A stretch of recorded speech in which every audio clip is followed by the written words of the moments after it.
A 7-year-old boy took one look at a model of a human organ. He was able to reproduce them perfectly on the wall. Even a professor who's been practicing medicine for years was impressed. But this child prodigy grew up to be autistic. On this day, he stumbled upon a billboard falling and hitting a little boy underneath. Luckily, a passing doctor came to rescue him, and found that it was only a ruptured jugular vein, so he put a handkerchief on the artery in his neck to stop the bleeding. But Shuyun saw right away that the doctor was not doing it right. He stopped the doctor and said that the blood vessels of children and adults are different. He had to press on the aorta a little upwards. Then he undid the boy's clothes, and saw a piece of glass stuck in his abdomen. He tried to give him artificial respiration, but the boy's chest didn't rise or fall. Shuyun recognized a tension pneumothorax. He needed to perform a thoracensis immediately. He bought sterilized water from a drugstore, but he didn't have a scalpel or a hose. When he saw a ballpoint pen, he had an idea. He sterilized the knife in the tube. With a touch, he found the right place to open the chest. Then he made a small incision in the boy's ribs. When he inserted the pen barrel into the chest cavity, the boy resumed breathing instantly. The people around him were shocked by this scene. Then the rescue team arrived. Shuyun took out a tube and inserted it into the boy's mouth. He deduced that the abdominal cavity was bleeding badly and needed to be given fluids immediately. But the child's blood vessels are too thin. Shuyun could only cut the internal jugular vein to administer fluids. The onlookers applauded Shuyun's skillful first aid. But on the way to the hospital, Shuyun leaned over and heard the boy's heartbeat was abnormal. Luckily, he arrived at the hospital soon. He asked the doctor to do an ultrasound of the boy's heart, but the doctor turned him away on the grounds that he wasn't a doctor. Unsure, Shuyun barged into the operating room. He wanted to remind the doctor to do the heart test first. He was dragged out by the security guards, who came and covered his mouth. The doctors thought he was mentally ill. When they returned to the operating room, they were amazed by the boy's first aid. Even Du-han, the attending doctor, was amazed. Just halfway through the operation, the boy's heartbeat suddenly skyrocketed. Then Du-han remembered what Shuyun had just said. He asked his assistant to bring an ultrasound machine, and performed a pericardiocensis and open heart surgery. The boy was finally saved. Du-han then told the family that the surgery was a success. The woman said your colleague took care of it. Du-han wondered who it was. It turns out Shuyun was coming to this hospital today to interview for an internship, but he was disqualified because he was late, although the director tried hard to get him to stay. Why would the hospital hire an autistic person as a doctor? During the vote, most of the people were against it. The director had to take Shuyun to dinner first. When he saw the news report about Shuyun's rescue, he realized why Shuyun was late. At that moment, the dean received a call from the chairman of the foundation. He decided to reopen the discussion on whether or not to hire Shuyun, but there was still some opposition, so the director promised that if Shuyun made a mistake in 6 months, then he would resign. And that's how it was. Shuyun successfully became an intern at a top hospital. After the dean left, Chief Gao immediately gave Shuyun a hard time. Even Du-han complained to the chief, but the chief asked Du-han to take care of Shuyun as a teacher, so Du-han tried to test Shuyun with some difficult questions. He wanted to get him to back off, but Shuyun answered them perfectly, but Du-han still told him to stay put and do nothing. The next day at work, Shuyun saw a child vomiting bile. He found out that he'd been operated on for a choledital cyst 3 days earlier. He gently pressed his hand on the child's stomach. He closed his eyes and sensed the liver. He realized it was peritonitis. He told Du-han that the boy needed immediate surgery, but the boy is Chief Gao's patient. Hospital rules forbid doctors from interfering with each other's patients, so he had to ask the fat nurse to call Chief Gao. I didn't realize he was playing golf with a client. He said it would take 2 hours for him to come back, but Shuyun said the boy can't wait that long. He dragged the bed to the operating room, but was stopped by the head nurse. Just then, the fat nurse thought Shuyun was right, so he helped Shuyun push the boy into the operating room. The head nurse tried to stop him, but was pushed away. The vice president saw this scene. Shuyun realized that the child's heart rate was dropping. He decided to do the surgery himself, but he's never done surgery before and he's panicking. At that moment, Du-han, who was operating next door, appeared. When he realized that the child's condition was critical, he decided to operate on both sides at the same time. Everyone looks at him in disbelief. He calmly assigns tasks to his assistants. The dean of the hospital also rushed to the hospital. Du-han took care of the previous part of the surgery, then he handed it over to the assistant doctor. Then he went to the next room and put on a new gown. He cut open the child's wound. He found out that Chief Gao had made a mistake with the suture. Once the cause was found, it was quickly taken care of. Du-han thought the operation was done and was about to leave. Shuyun realized something was wrong. At that moment, the boy's pancreas suddenly bled around the area. Du-han checked and still couldn't find the location of the bleeding point. Shu-yun reminded him to look at the patient's prescription. He found out that Chief Gao was prescribing third-generation antibiotics and somatostatin. Du-han looks shocked. Shu-yun explained that somatostatin can cause bile blockage, which can lead to pancreatitis and bleeding symptoms. It was banned in the US 10 years ago. After finding the cause of the bleeding, Du-han knew what to do. After a few maneuvers, the operation was completed successfully. On the other side, the operation was almost finished. The two presidents were impressed by old Du-han's skill. At this time, Chief Gao finally came back after playing soccer. The dean gave him a stern look and left. But Chief Gao, enraged, accuses Du-han of touching his patient. But Du-han punched Shu-yun. He says that a doctor who does nothing is far more hateful than a doctor who does nothing. Obviously, it's Chief Gao. He defiantly blamed Du-han for his bad manners. A golf ball accidentally fell out. There was a bit of an awkward moment. The next day, Shu-yun came to the neonatal ward for inspection. He heard Chief Kim from the hepatobiliary department persuade the parents of a premature baby to give up the surgery, because most of the baby's intestines were already necrotic, and the success rate of the surgery is very low. But Shu-yun secretly suggested to the family to transfer the baby to pediatrics. He decided for Du-han that the baby could be saved. Chief Kim was furious when he learned the news. Then he found Du-han. He told him that he shouldn't interfere with his own patients. Du-han didn't know what was going on, until Shu-yun told him the truth. Du-han apologized to the baby's parents, saying that there was nothing he could do, and Chief Gao found out about it and called in his subordinates, and instructed him to spread rumors about Du-han. That Du-han was afraid to operate on the baby because he was afraid of taking responsibility. When Du-han heard this, he just smiled lightly, but then he went to look for the baby's treatment records. He was furious when he read them. It turned out that Chief Kim saw that the baby had no chance of being saved. In order not to waste resources, he only did a simple drainage treatment, although the success rate of the operation is only 20%, but he still decided to try his best. The hospital held a special committee to reward and punish him. At the same time, the baby's condition suddenly deteriorated. Yun-soo immediately rushed into the conference room. He told Du-han that the baby wouldn't last long. At that moment, Shu-yun stood up and said he wanted to operate immediately. Then he ran to the hospital room despite the crowd. After seeing the baby's condition, Du-han decided to operate on the spot. The other doctors looked puzzled. Shu-yun explained that premature babies don't regulate their body temperature well. Transferring them to the operating room would put them at risk of losing body heat. When they were ready, Chief Gao's subordinates refused to operate in their department. They couldn't afford to take the blame if anything went wrong. Luckily, the dean showed up in time to grant the request for surgery. Surgery begins. After incising the abdomen, the intestinal necrosis was far worse than expected. Du-han decided to remove the necrotic part first, and then take a piece of intestine to make a small intestine fistula to restore the digestive function of intestine. And after a lot of maneuvering, they succeeded in operating on the youngest and lightest preterm baby in history. Just as Du-han was about to close the wound, Shu-yun stops him, because yesterday, when he was looking at the ultrasound image, he noticed some shadows around the baby's gallbladder, but Yun-soo said it could be an artifact of the ultrasound. When Chief Kim arrived, he got confused and forgot to look into it. Shu-yun's insistence caught Du-han's attention. He did a quick check and found something. It's an extremely rare bile duct perforation. For a moment, everyone was at a loss. Yun-soo suggested removing the cyst as soon as possible, but Shu-yun didn't agree, because the bile ducts of premature babies are too thin. The small intestine couldn't be anastomosed. At that moment, the baby's oxygen saturation level suddenly dropped drastically. If we don't find a solution, he'll die. Shu-yun immediately used his extraordinary powers of observation to determine that the drain should be used immediately. Yun-soo questioned the feasibility of his method, but Du-han agreed. He performed the surgery again. In the end, the premature baby was saved, and Du-han's opinion of Shu-yun changed. Because of this operation, the hospital's reputation has increased. The head of the hospital didn't want to punish Du-han for it, but the two section chiefs thought it was unconvincing. In the end, the director decided to suspend Du-han for a week as punishment, but Shu-yun was ridiculed by his colleagues. They said he took the blame for Du-han's actions. One of the male doctors pushed Shu-yun down, pretending to take the blame for Du-han, not realizing that he's the one who made it happen. Yun-soo, who couldn't stand it, took Shu-yun away. He asked him if he didn't feel guilty for making a mistake, but Shu-yun thinks he's not wrong for saving people's lives. This attitude disappointed Yun-soo to no end. Shu-yun is at a loss for words.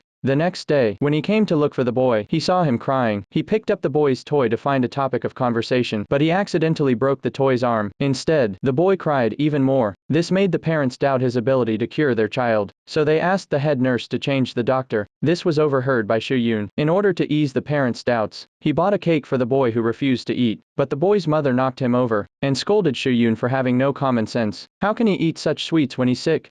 Shu-yun tried to explain, but Yun-soo kicked him out. When he came out, he saw a group of kids sneaking around. They were hiding in the utility room to steal snacks. He wanted to fit in and learn how to get along with others, but the boy said he could do it on one condition. These words brought back memories of Shuyun's childhood. His brother took him with him on an expedition to the mines. He died in the cave. Shuyun felt dizzy at the thought. He accidentally pushed over the glass bottles on the shelf. The children were cut by the broken glass. When the parents arrived, the little girl said it was all Shuyun's doing. Parents went to Chief Gao to file a complaint against Shuyun, but Chief Gao suggested they write a letter of protest to the dean, so the dean would have to fire Shuyun. At that moment, an emergency patient came to the hospital. The girl's condition is critical. On the other side, Chief Gao received a call from his subordinate. He learned that Yun Su was going to operate on the girl. Chief Gao was afraid of a lawsuit and refused to do it. And Du Han, who's suspended, is traveling with his girlfriend. Yun Su is the only one who can operate in the department. He ignores Chief Gao's warning and goes ahead. On the way to surgery, Shuyun notices something wrong with the girl, but Yun Su told him to shut up. Soon after, the girl's condition suddenly deteriorated. In the end,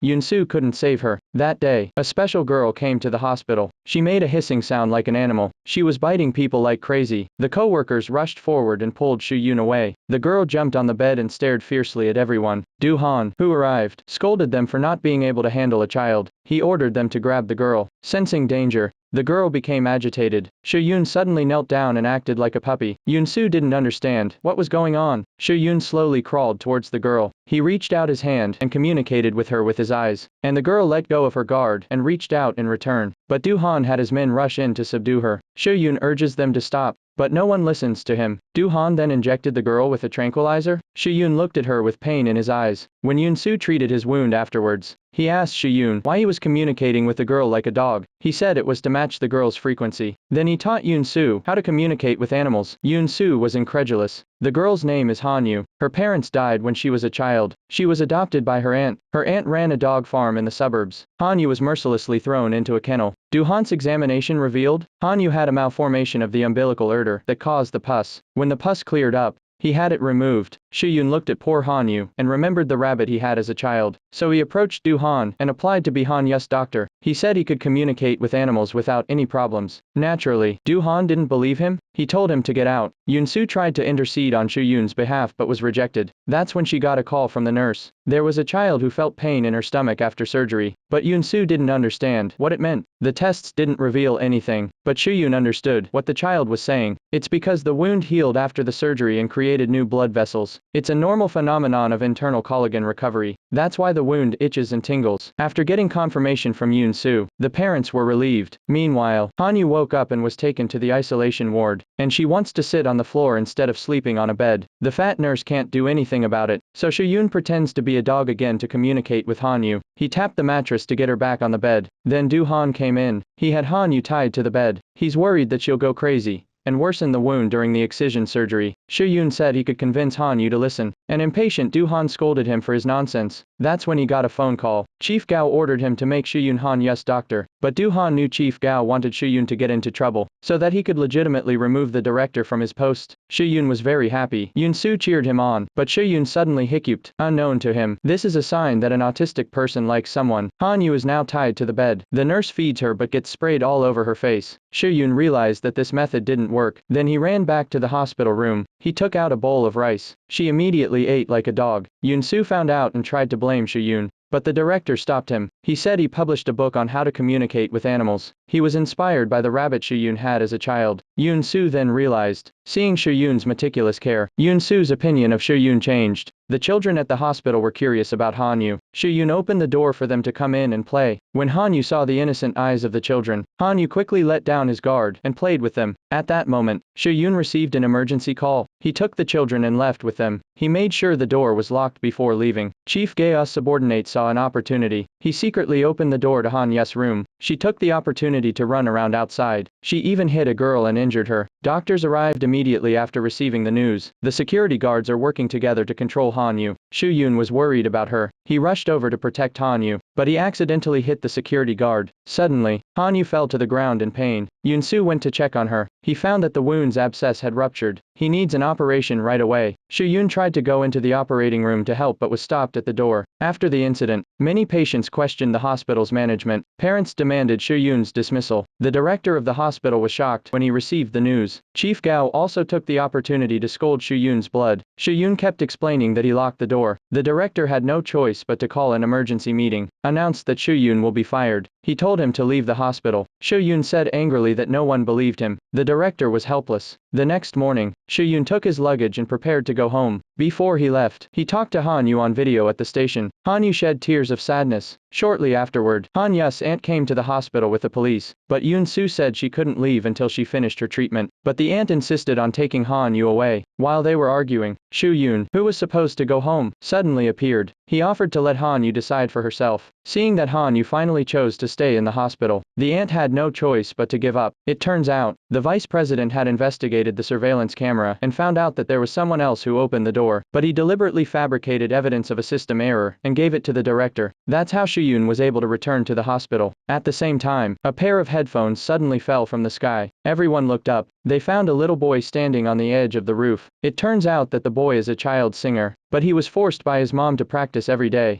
causing him to cough. His mom thought he was pretending to be sick, but after examination, it was found to be an inflammation of the soft tissues in his neck. But his mom urged Do-han to take care of it as soon as possible. June, who has to rehearse for next week's singing competition, Do-han asked everyone to give their diagnosis of the boy's condition, but only Soo-yoon diagnosed a rare case of piriform fossa. It needs to be surgically removed, but the boy won't be able to sing anymore. After hearing this, the mom yelled at the quacks. Then she planned to take her child abroad for treatment. Dad told her that she couldn't afford any more delays, but mom said that June, who had been learning to sing since he was 4 years old, she taught him for 10 years. That's why he was chosen by a top choir overseas. She said that singing is everything to June, who, but she didn't realize that it's just a mother's way of pushing her unfulfilled dream on her child. Dad said he'd treat her before deciding whether to operate or not. She reluctantly agreed. Soo-yoon approached June, who during his rounds, but he put on his headphones and didn't pay any attention. The nurse came in and prepared drinking water for him, but mom came in with a case of pure water. She said June, whose throat would be hurt if he drank hospital water. She told them not to bother him while he was resting. The nurse also ignored her, and the children in the hospital were excited to hear that a child star had arrived. They were so excited that they came to see him and wanted his autograph, but they were kicked out by their mom. Late afternoon, Soo-yoon saw June, who sleeping on a chair. He took off the headphones June, who had been wearing. He realized that there was no music inside. It turns out that it's just a tool June who uses to block out external sounds. Suddenly, June, whose throat was in severe pain. Soo-yoon said he wanted to operate immediately, but June, whose mom didn't trust him. She asked why the doctor hadn't come yet. Then Do-han and Yoon-soo arrived. After examining him, they said they'd only do a simple operation to remove the abscess, but mom refused. Then she said painkillers would do the trick. Yoon-soo was so angry that he couldn't say anything. At the same time, June, who was standing on the balcony in agonizing pain, he wanted to jump off the balcony and end his life, but after Soo-yoon patiently persuaded him, June, who gave up the idea of suicide. Then, Soo-yoon told June, whose mom, he was always listening to music with headphones. It was an act. He didn't want to hear people talking about him. If he continues, he will not be able to stop thinking about it. Do-han wanted his mom to agree to June, who having an amputation, but mom said she wouldn't choose this place even if she had to do it. The doctors overseas are better than here, but the problem is that his condition has deteriorated to the point where he can't delay it any longer. June, whose mom insisted on being discharged from the hospital. At the same time, June, who told Soo-yoon in tears, he grew up singing. He didn't go to school and had no friends. He didn't know anything except singing. Soo-yoon seemed to understand his feelings. He said he was teased for being an idiot since he was a child, but he still chose his dream of becoming a pediatrician. He hoped that June-hoo would never give up on his dream no matter what. When he learned that his mother was going to be discharged from the hospital, June-hoo resisted for the first time. He said he wanted to do the surgery here. Even if he can't sing in the future, he doesn't regret it. He wanted to go to school and make friends, and he wanted to eat a lot of snacks that his mom wouldn't allow him to eat. But mom said it was all for his own good. Soo-yoon tried to persuade him, but his mom told him to get out. Soo-yoon didn't give up. His mother was touched by his persistence. For the first time, she listened to June-hoo's heart. She finally realized that her child is not a substitute for her. What she wanted didn't mean what her child needed. She agreed to have June-hoo's surgery. Yoon-soo volunteered to be June-hoo's surgeon, and asked Soo-yoon to be her assistant surgeon. Before the surgery, June-hoo made a request to Soo-yoon. Then he went to the hospital's broadcasting room. He wanted to sing one last song to encourage the patients in pain, so that they can overcome their illnesses. At the end of the the song, June, who was already in tears. The surgery went on as scheduled. Do-han also came to the operating room to observe, just in case Soo-yoon had an emergency. During the surgery, Soo-yoon once again used his observation skills to find a surgical plan to preserve June-who's vocal cords. This was also approved by Do-han. The operation was successfully completed under Soo-yoon's direction. June-whose parents cried tears of joy at the news. For the first time, everyone expressed their appreciation for Soo-yoon. After the incident, Do-han announced that Soo-yoon could start seeing patients. His co-workers immediately celebrated him with traditional rituals. At that moment, a crying pregnant woman caught Soo-yoon's attention. The woman thought she could rest easy by carrying the grandchild of a rich family, but her mother-in-law disliked her poor daughter-in-law. She was planning to give away her unborn child, because the baby has a cyst on its neck. Do-han says it won't affect the child's growth or intelligence, but the mother-in-law refused to agree. Yoon-soo questioned her for sending the baby away. Hui-jen wanted to keep the baby, but she didn't dare to fight her powerful mother-in-law. She's resigned herself to going home with her. When she goes out, she runs into Soo-yoon. He asked Hui-jen if she decided to have the operation, but the mother-in-law scolded him for being a fool and worrying about others. Then she left. Undeterred, Soo-yoon chased after her, comforted Hui-jen not to be sad. The baby in her tummy will be sad for her. After going back, Hui-jen remembered Soo-yoon's words of encouragement. She decided to give birth in the hospital. Do-han had a pre-op meeting with the OB/GYN. She had only half an hour to get the baby out and remove the cyst. Otherwise, both mother and child will bleed to death. At the same time, the mother-in-law received the news and came to the door with her bodyguards. She tried to take Hui-jen away by force. Yoon-soo tries to stop, but the bodyguard pushes him away. But Do-han came in time to stop him. Her mother-in-law warned Hui-jen that if she gave birth, she would be thrown out of the house. But she was determined to have the baby, and she didn't want her child to grow up in such a family. She was so emotional that she fainted, but her mother-in-law just walked away. After resuscitation, Hui-jen regained consciousness, but surgery needs to be arranged as soon as possible, because she suddenly suffered from stress cardiomyopathy. The original 30-minute operation was reduced to 15 minutes. I didn't expect my mother-in-law to send a lawyer. Hui-jen was asked to sign the divorce papers and agree to get out of the house. She was determined to put her name on it, but her cowardly husband never showed up. The operation began and the baby was taken out immediately. The countdown was set at 15 minutes, but there was trouble right from the start. The baby's windpipe was blocked and needed to be intubated for oxygen, but Do-han couldn't get it in for 8 minutes. At that moment, the pregnant woman had a hemorrhage. Her heart rate and blood pressure were dropping. Do-han was in a difficult situation. He had to ask Soo-yoon to use his unique skills. He put his hand on the baby's neck. In his mind's eye,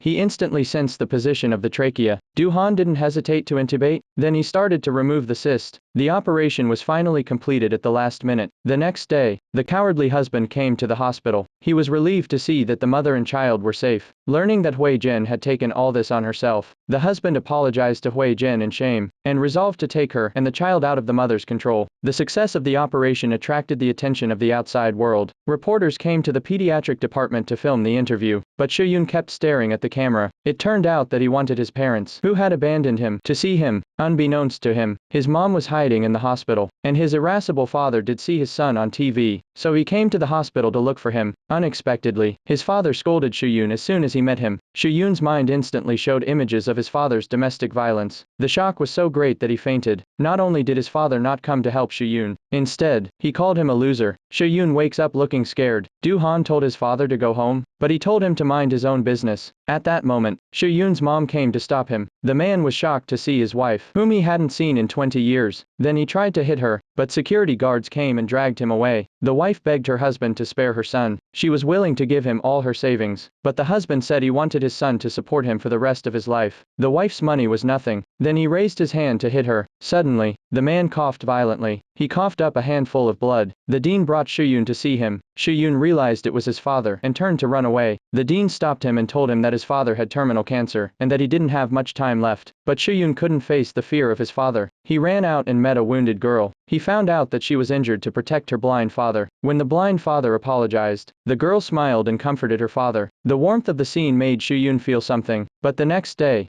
there was a traffic accident. The students in the school bus were rushed to the hospital. The emergency room was filled with injured people. 9 students needed immediate surgery, but the hospital didn't have enough surgeons to do the job. Do-han had to fill in with doctors who hadn't been in practice for 3 years. At that moment, another student was transferred to the hospital. Yoon-soo had to send Soo-yoon to check the situation. He realized it was the girl who took care of her blind father yesterday. The girl's ribs were fractured and pierced her spleen. She needed an extremely difficult surgery right away. Soo-yoon decided to send the girl girl to Du-han's surgery room first. He wants Du-han to help. After Du-han's angry outburst, he had to ask his subordinates to prepare for the surgery, but Du-han's patient suddenly hemorrhaged. But Soo-yoon kept urging him on. Du-han saw that both sides of the situation should not be delayed, so he asked Soo-yoon to be the chief surgeon, but he said he wasn't qualified. Du-han asked him if he wanted to watch the patient die, and encouraged him to believe in himself. Soo-yoon had no choice but to operate on the girl. He closed his eyes to stabilize his mind. Then he started his first surgery. On this day, Soo-yoon kissed the fat nurse in public. Colleagues around were shocked by the scene. It turns out that the fat nurse knocked the assailant unconscious last night. Soo-yoon made a unique reward to show her gratitude. Just the night before, the girl just rang the car bell a few times to remind the man to get out of the way, but the man pushed the girl to the ground. He took out a knife and stabbed the girl. Unexpectedly,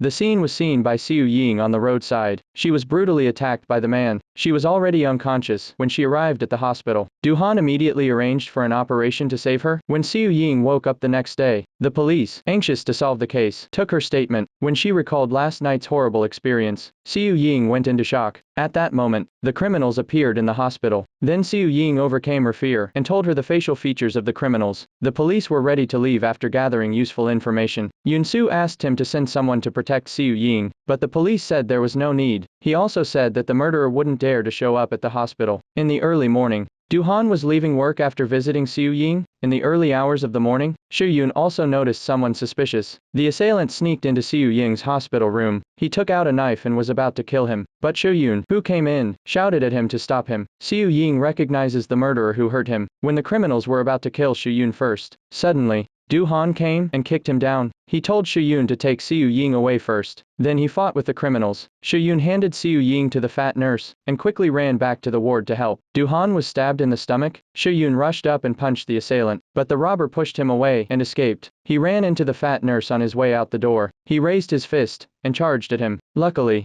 Du-han didn't hurt any vital organs, but the assailant was beaten unconscious. Du-han said Soo-yoon did a good job. He realized that the robber was able to fight bravely. Yoon-soo was also impressed by him. After work, a car drove by. Soo-yoon grabbed Yoon-soo and hugged him tightly. Yoon-soo doesn't know what to do with the sudden intimacy. Then he yelled at the driver. When he got home, Soo-yoon made spaghetti for him, but it didn't taste good. They ended up eating rice balls from the fridge, but Yoon-soo was touched inside. The next day, Soo-yoon met Du-han's girlfriend, Chae-young. She invited Soo-yoon to taste the cake with her. Yoon-soo saw this scene. Chae-young had already treated him like a younger brother, and Soo-yoon would often talk to her about his problems. They became a brother and sister who could talk about anything, but Yoon-soo mistakenly thought they were having an affair. She asked him if Chae-young was pretty. Soo-yoon didn't understand what he meant. He said that Chae-young was not only pretty, but also kind. Yoon-soo was furious when he heard that. He left without Soo-yoon. The next day, Yoon-soo sent Soo-yoon to the hospital next door to get some information. He ran into Chae-young. She saw that the weather was getting cold and Soo-yoon was only wearing a thin shirt, so she took him to a nearby clothing store and bought him some clothes. When he returned to the hospital with the documents, Yoon-soo realized he was wearing a new shirt. He even forgot to cut off the tag. When he looked at the dress, he realized it cost $800,000. Soo-yoon said he didn't know the price. It was a gift from Chae-young. That made Yoon-soo angry. He said if he didn't have any clothes, he could have bought them for him. Why did he need a gift from an outsider? But Soo-yoon said that Chae-young is not an outsider, and Yoon-soo was so angry that he left. Then, he accepted the blind date arranged by his mom. She wore high heels for the first time and met her date, but the atmosphere was awkward. She went back to the hospital to show off in front of Soo-yoon. She told him about her blind date. She wanted to know if Soo-yoon was unhappy, but he only complimented Yoon-soo's dress. He didn't get the answer he was looking for. Yoon-soo had to leave in frustration. In fact, Soo-yoon was afraid to show his heart. When she got home, Yoon-soo began to doubt herself. Obviously, Soo-yoon had a crush on him. Until that day, their department prepared a play for the kids. Soo-yoon grabbed Yoon-soo's hand during rehearsal. This instantly made Yoon-soo's heart flutter. That day, Soo-yoon was teased by two gangsters for being a retard. They beat him up. Du-han, who was far away, immediately rushed to him and fought with them. Soo-yoon saw Du-han's figure. It was as if Du-han was sent by his brother to protect him. Du-han told Soo-yoon why he didn't fight back. Soo-yoon knew that Du-han was angry because he cared about him. It was his childlike innocence that won Yoon-soo's favor. Soo-yoon would secretly observe Yoon-soo's mood. When he knew she was in a bad mood,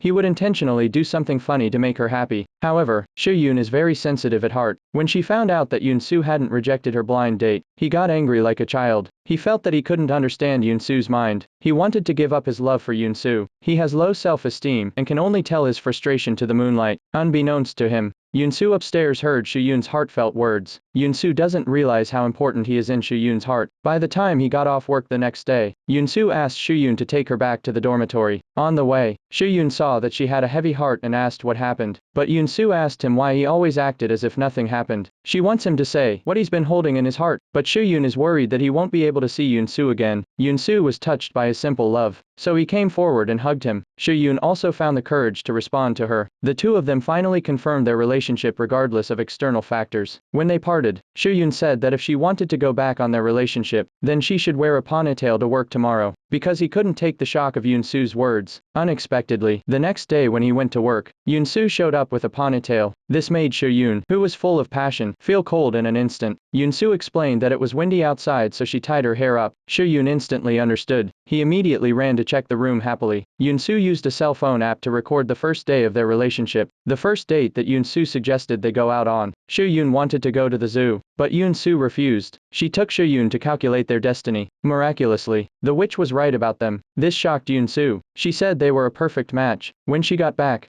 she talked to Soo-yoon about whether or not to publicize their relationship, but Soo-yoon was worried that gossip would hurt Yoon-soo. He said he'd wait for a while before going public. However, a few days later at the department dinner, Yoon-soo suddenly announced that she was in love. Everyone applauded and celebrated her. Soo-yoon was at a loss for words. Everyone wondered who it was. Yoon-soo blurted out Soo-yoon's name. Everyone thought she was joking. Yoon-soo had to look at Soo-yoon with a firm look. Everyone was waiting for him to say something. Soo-yoon just nodded his head and admitted it. The crowd clapped their hands in embarrassment. After the party, Yoon-soo apologized to Soo-yoon, but he didn't get angry. Instead, he felt relieved. At this time, the news of their relationship had spread throughout the hospital, but some people mocked Yoon-soo for being so cool. And then he fell in love with a fool. Does he have a special fetish? Unbeknownst to him, Soo-yoon from downstairs overheard, so he brought so much gossip to Yoon-soo. He became very depressed. As he was leaving, he ran into Do-han. He told Soo-yoon that happiness is something he has to grasp on his own. What he needs now is to be strong, so after Do-han left, he became depressed again. Soon it was the day of the pediatrics play for the children. The doctors dressed up as fairy tale characters. There was a lot of laughter. The head nurse came running to say that a child had been in a serious car accident. Everyone went back to work immediately. They rushed out without even changing their clothes. When the director saw the busy bodies of the patients, couldn't help but smile with relief. That day, Soo-yoon finally found the courage to recognize his father, but he was shocked by his childhood memories, because he was often abused by his father in his childhood. However, retribution soon followed. His alcoholic father had terminal liver cancer. When he woke up, he still wanted to drink. The wife just said a few words to her. The father was so angry that he was about to hit the mother. Soo-yoon appeared in time to stop him. He told him to stop hitting his mom. The mother felt her son's concern for her for the first time. She kept apologizing to Soo-yoon. It turns out, mother brought Soo-yoon to the director of the hospital to see if she could cure her son. The unexpected death of her eldest son. She lost all hope in life. After giving Soo-yoon to the director, she left secretly. Now, they're finally together, but Soo-yoon can't forgive her mother for abandoning her. Her mother was very upset and asked for forgiveness, but Soo-yoon said he was fine without her. He left without looking back. On the other side, the father was very unhappy with the hospital's food. Then he got angry. When the father saw Soo-yoon coming, he immediately ordered him to buy him some barbecue, but Soo-yoon refused as a doctor. He said all other foods would affect his throat. The father said Soo-yoon was a retard who didn't know anything, but when he saw the TV report of his son saving a patient's life, he had the cheek to approach Soo-yoon and praise him like he did back then, but Soo-yoon refuted that he was not like him. At least he wouldn't be violent to his family. This comment made his father very angry. Luckily, Chief Gao appeared. He purposely arranges work to distract Soo-yoon. Soo-yoon came to the cafeteria and saw his mother, but he didn't know whether to greet her or not. When his mother accidentally spilled something, he went to help clean up silently. Then he left without saying anything. The mother's heart was filled with mixed feelings. When his father fell asleep, he carefully tucked him in. A few days later, the father blamed his son for not coming to visit him. When he wanted to go out to look for him, he suddenly felt dizzy. He fainted on the bed. When Soo-yoon arrived, the superintendent said that his father's days were numbered. When father woke up and saw Soo-yoon appear, his father ranted and raved to him. Do-han overheard their conversation. Then Do-han went to Soo-yoon's father. He told him not to treat Soo-yoon like a child. He's an adult with an independent mind, and a respected pediatrician at the hospital. But his father didn't take it well, and scolded him for being a doctor and meddling in other people's family affairs. And finally, Do-han said that if Soo-yoon's brother was still alive, he would have said what he did. Father was stunned, but he couldn't stop talking. He scolded Soo-yoon that he had lost his relationship with him, but in his heart,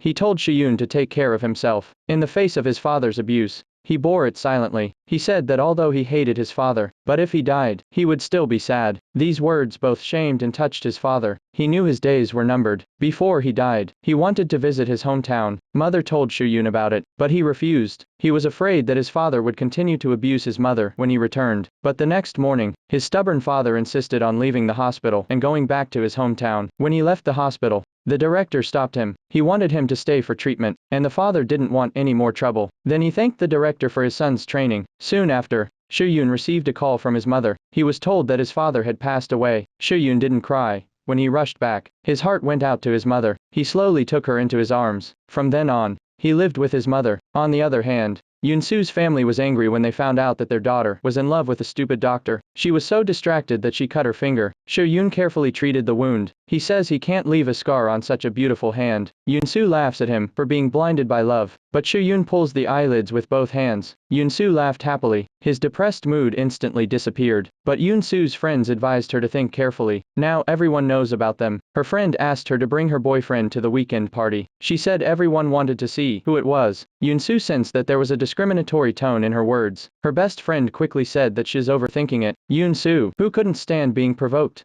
immediately said she would bring Shuyun to the party, but Shuyun didn't want to attend. This made Yunsu think that he had an inferiority complex. They ended up having a bad time. In the evening, Yunsu called Shuyun to apologize, but when he saw the call, he didn't answer. Yunsu was confused. The next day, she approached Shuyun and asked why he didn't answer the phone. Shuyun lied that he didn't hear the ringtone. His poor acting showed Yunsu that he was lying. She asks why he's upset. Shuyun said it was like they lived in different worlds. He doesn't want Yunsu to be exposed to rumors. Yunsu said he doesn't care about what the outside world thinks. He said he's happy with himself. For the first time, they disagreed about the relationship. Then Yunsu heard the interns laughing at Shuyun, so he yelled at them, and Shuyun heard it from downstairs. On the weekend, Yunsu went hiking to relax. He found someone lying on the ground with an injury. When she looked up, it was the witch who had told her about her marriage. Yunsu took care of her wound. She felt guilty and confessed to Yunsu. She said that what she said that day was just a lie. She was just good at reading people's moods. She made them nervous, so that they would cherish each other more. These words relieved Yunsu of her burden. The witch saw that Shuyun was a good man. She joked that if Yunsu didn't want him, she could give him to her. Yunsu laughed at that. At that moment, Shuyun sent a text message. He said that he's going to face the difficulties ahead. In the evening, Shuyun and Yunsu went to a friend's party together. Her best friend pulled Yunsu outside. He said she's really not afraid of rumors, that she has an autistic boyfriend. But Yunsu said she doesn't care what others say because she likes it. At that moment, there was laughter in the restaurant. Shuyun made Yunsu's friends laugh. Then someone asked when their first kiss was. Yunsu was trying to hide the fact that they hadn't kissed before. Suddenly, Shuyun kissed him. It made his friends envious. After the dinner party, Yunsu asked Shuyun what it was like to kiss, but Shuyun ran away shyly. The next day, Shuyun's internship was over. Everyone recognized his ability to work and socialize. They let the director decide whether Shuyun should stay or go. Soon after, Shuyun received his certificate of medical qualification from the medical examination board. He thanked his close friends for helping him, for accepting and accommodating his shortcomings, and letting him be treated fairly. And finally, he expressed his love to Yunsu. The room erupted in thunderous applause. Shuyun got his wish to become a surgeon. Shuyun and Yunsu finally got together.